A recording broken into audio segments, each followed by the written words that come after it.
Mahalagang paalala, ang Happy Pill ay hindi gamot at hindi dapat gamiting panggamot sa anumang uri ng sakit.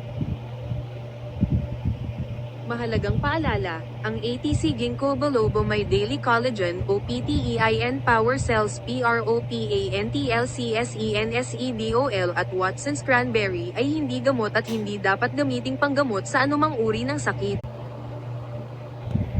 Mahalagang paalala, ang katangahan ay hindi gamot at hindi pwedeng gamiting panggamot sa anumang uri ng sakit kaya huwag araw-arawin.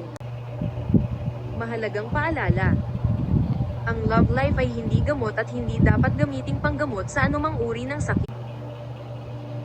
Mahalagang paalala, ang ZEROCHOL ay hindi gamot at hindi dapat gamiting panggamot sa anumang uri ng sakit.